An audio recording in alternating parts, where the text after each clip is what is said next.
Well, speaking about the sustainability issues, the new report says that humanity has already used up its yearly allowance of natural resources such as water, soil and clean air, with the California-based Global Footprint Network calling the Earth Overshoot Day falls today, and it has moved up by 2 months over the past 20 years.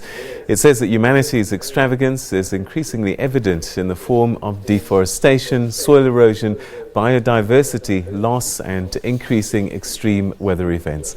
For more on this story, I'm now joined via Skype by Senior Lecturer at Strategy and Sustainability at the University of Stellenbosch Business School, Dr. Jako Volschenk. Thanks so much indeed for joining us. Welcome to the program.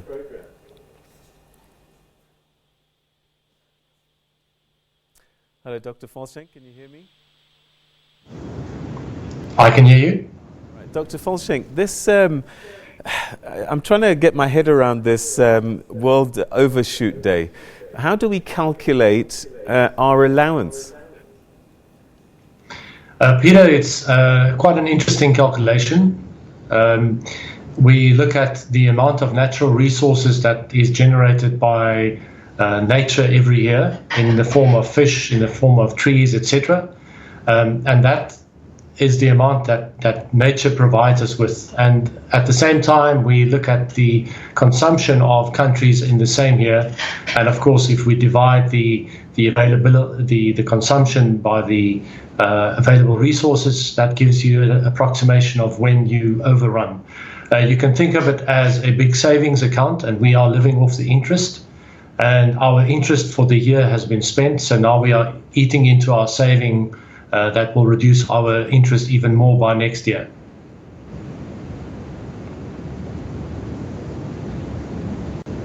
Sorry, I can't hear you. I'm saying that this Overshoot Day has come earlier by 2 months over the last 20 years. That's correct.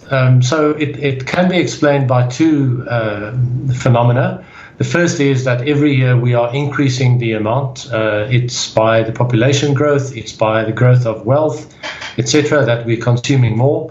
But at the same time, every year by overshooting, we are reducing, let's call it the environmental savings account. So we have less to consume with or from for the next year.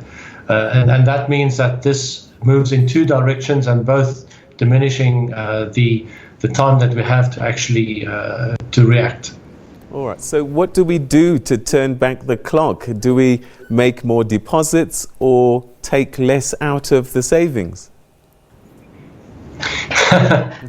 Well, certainly it's very difficult to increase the savings at this point.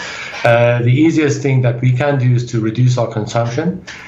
Typically, when income rises, our consumption increases as well. We eat more meat, we buy a car, we buy cell phones. But there are many things that we can do to reduce that. In other words, we don't have to buy a new car every 3 years. We don't have to replace our phones every 2 years. We are able to make living with much less than what we consume normally. So certainly we're not preaching, or I'm not preaching, or Earth Overshoot Day is not preaching poverty.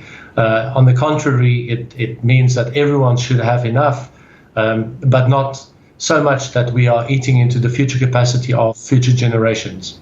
I mean, it might sound extreme, but I mean, are we moving to a time where, much like the Chinese government had a one-child policy, that perhaps we need to start to think about not increasing disproportionately the number of people that come into the planet? Peter, that's a very interesting proposition. Certainly, I think those families that are considering only one child, or maybe even no children, I would certainly say that is the right thing.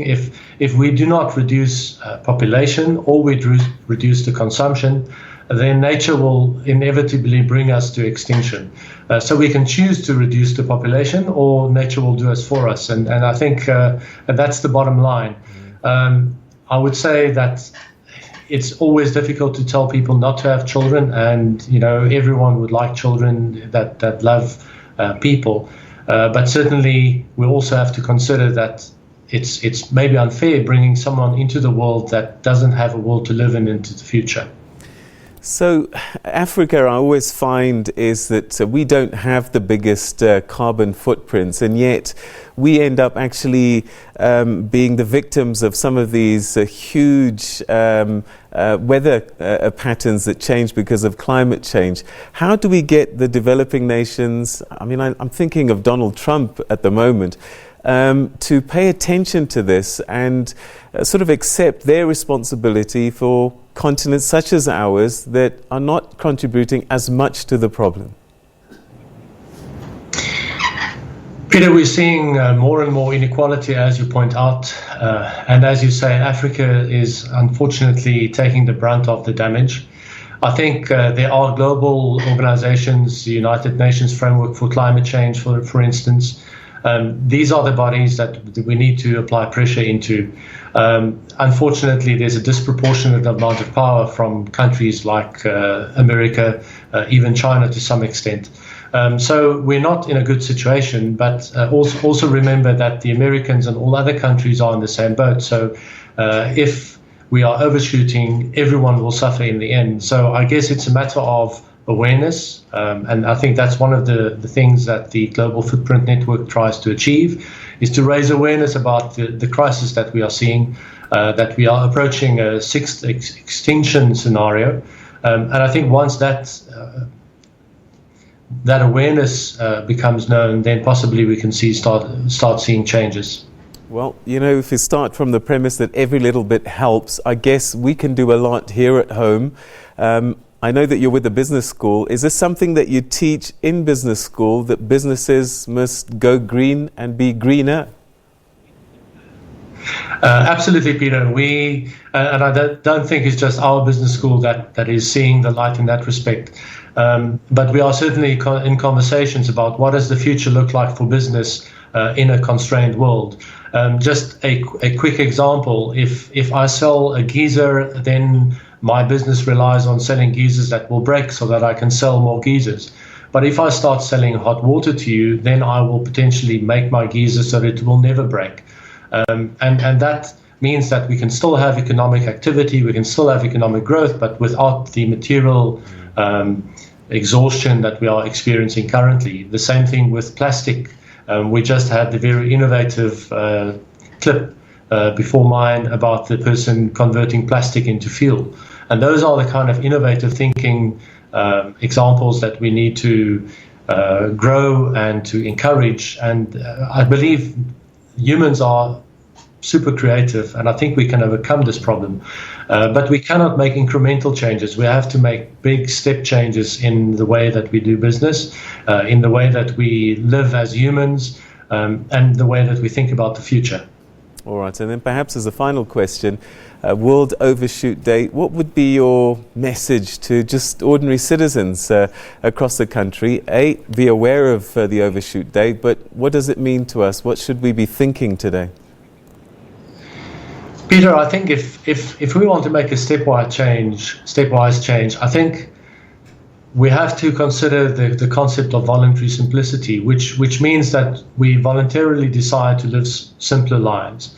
And I referred to this earlier, that it's not necessary for us to replace all our material goods every 2 years. When you earn a higher salary, it's not necessary to buy a bigger house.